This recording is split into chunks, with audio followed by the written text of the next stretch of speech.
Hi, this is Jay Packer, and welcome back to The Backstory. What if I told you the story of Alonzo Herndon, one of the first African-American millionaires in the state of Georgia? I'm actually standing in front of his former headquarters of his life insurance company that he founded nearly 100 years ago. But what if I told you about 50 years before Alonzo Herndon became the first millionaire in the state of Georgia, that there was another black millionaire that was doing his thing on the West Coast? Stay tuned in this episode, and I'm going to tell you all about it. How one man took a single piece of land and turned it into one of the most prominent cities on the West Coast. Welcome back to Jay Packer's Backstory. And when I ask you who the first black millionaire in American history was, who comes to mind? For 99% of you, Madam C.J. Walker. Her stories of building great empires within the hair care industry is nothing short of legendary. But today, I'm going to share something entirely different with you. I started this channel because I think it's important to tell the stories of our people. I'm a teacher, entrepreneur, technology pioneer, and I've enjoyed the blessings of a rich and full life. And this is my opportunity to share what I've learned about the beauty of our people with you, and especially when it comes to our wealth. Welcome back to The Backstory, a place where we discover the little-known secrets in African-American history. This channel is designed to educate, uplift, and enlighten. So, if Madam C.J. Walker wasn't the first black millionaire, then who was? That's what we're going to find out. What if I told you that 20 years before Madam C.J. Walker was even born, a black man had already conquered the Pacific coast, built an empire out of thin air, and sat on a fortune that would scale into the hundreds of millions of dollars today? This is a story that's buried by time, racial secrets, and the chaos of the California gold rush. Today on Backstory, we are tracking the wild, brilliant, and tragic life of William Alexander Leidesdorff Jr., the true first black millionaire in America. Let's go. To understand William, you have to travel back to 1810 to the island of St. Croix in the Danish West Indies. William was born to a brilliant Danish sugar planter and a woman named Anna Marie Sparks, a free woman of African and Spanish descent. Under the law of the islands, William was considered a mulatto, a person of color. Seeing that his son was incredibly sharp, his father ensured William received a world-class education. But William wanted more than the islands could offer. So as a young man, he migrated to New Orleans. In the American South, his light complexion allowed him to walk a dangerous tightrope. He operated as a brilliant cotton merchant, a master sea captain. But he had to keep his black heritage completely hidden. For years it worked. He fell deeply in love with a wealthy white woman. They were engaged to be married, but right before the wedding, the truth of his heritage leaked out. In a flash of prejudice, the engagement was instantly shattered.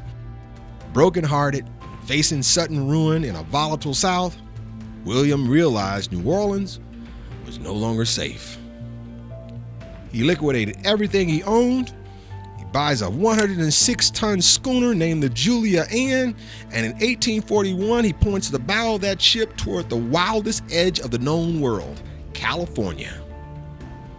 And when William sailed into San Francisco Bay in 1841, it wasn't exactly a Silicon Valley. It wasn't the sparkling metropolis that we know today. It was a tiny, muddy Mexican trading post called Yerba Buena. It had fewer than 30 inhabitants. It had fewer than 30 permanent homes. But where others saw a swampy wilderness, William saw a gold mine of opportunity. This man was an absolute business savant. He opened a massive import-export warehouse on the waterfront. He traded hides, tallow, and goods across the Pacific to Hawaii and Alaska. And he's doing all of this in the 1800s. Within 3 years, he became so indispensable to the region that he took a massive leap. In 1844, he swore allegiance to Mexico, became a naturalized Mexican citizen, and was granted 35,000 acres of land along the American River. Think about the genius of that alone. A biracial man who had to flee New Orleans due to racism just secured an estate larger than the city of Boston by playing international real estate rules. And he wasn't done yet. We're about to hit the turning point where William's fortune goes from wealthy to historic. But before we do, I want to take a quick 15 seconds to talk to you directly. Now, if you're enjoying this deep dive into the hidden pages of our history, please take a moment to hit that subscribe button right now. Honestly, it means the absolute world to this channel.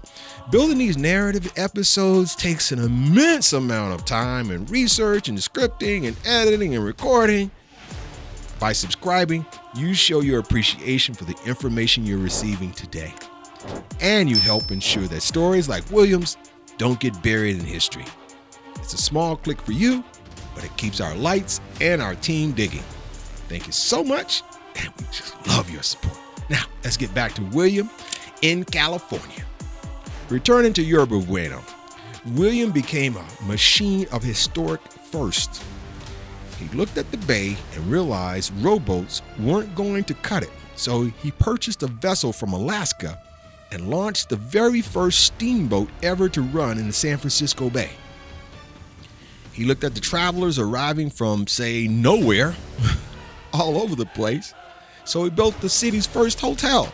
This is San Francisco's first hotel, the first proper hotel in the city. He laid out the state's very first official horse racing track, but his contributions weren't just commercial. He cared about the future, so he organized and he built the very first public school in California, right in Portsmouth Square, and served on the city's very first town council and the school board. His brilliance caught the eye of the United States government. So in 1845, America appointed William as the U.S. Vice Consul to Mexico. That made him the first African-American diplomat in United States history. He was the most popular, hospitable, and politically connected man in Northern California, and he lived in the largest house in town, boasting the only flower garden in the city. He had made it. But history was about to take a shocking, sudden turn. In May of 1848, a brutal wave of typhus swept through the town. William, just 38 years old, man, and at the absolute peak of his power, caught the fever. And within days, he was gone. The city was devastated. Flags hung at half-mast, and minute guns fired shots as he was buried inside Mission Dolores Church. But here's where the story takes on the sound of a Hollywood movie. Just weeks after William's death, his close business associate, John Sutter, made an official announcement. Gold had been discovered in California. And guess where the massive portion of that gold was located?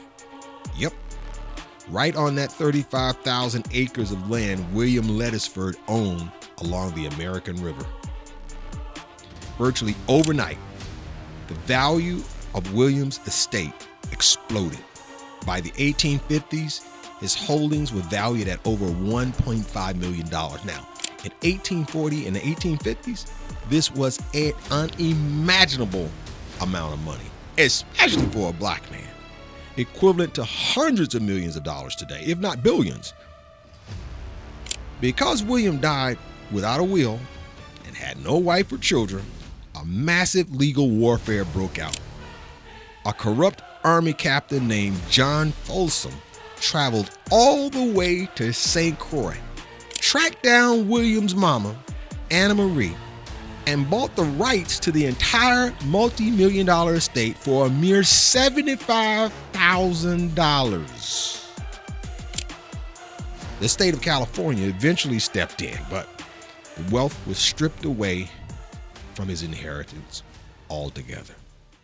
William Leidesdorff was a man who refused to be contained by the boundaries of his era. He was a diplomat, he was a builder, a captain, and America's very first black millionaire. Though his name isn't printed in most school textbooks, his fingerprints are permanently stamped in the concrete foundations of San Francisco. And if you happen to be in downtown San Francisco at 344 Pine Street, the memorial statue of Alexander Leidesdorff Jr. is located in the financial district of San Francisco near the intersection of Commercial Street and Leidesdorff Street. Go see it. You'll be impressed. I hope you guys enjoyed that episode. I had a whole lot of fun bringing it to you. I'm signing off today from Alonzo Herndon's family home here in downtown Atlanta, the first African-American millionaire in Georgia. And when you get a chance to come to town, it's not very far from the sights and sounds, the world of Coca-Cola, and all the famous sights and sounds of downtown Atlanta near the AU Center. Come by and visit the house, take a tour. You'll be very impressed that our ancestors were actually doing some very big things in some very trying times. I invite you to like and subscribe to the channel, comment. If you have questions, you want to know where things are located, or you'd like for me to participate on a forum and talking about our history, our rich history in this country and around the world, please do that. I look forward to seeing you in the next episode. Hey, and please click on the next episode so you can see what I got next. I got some really cool stuff coming up. So wherever you happen to see the next episode link, do that. This has been Jay Packer, Jay Packer's Backstory, and we'll see you in the next episode.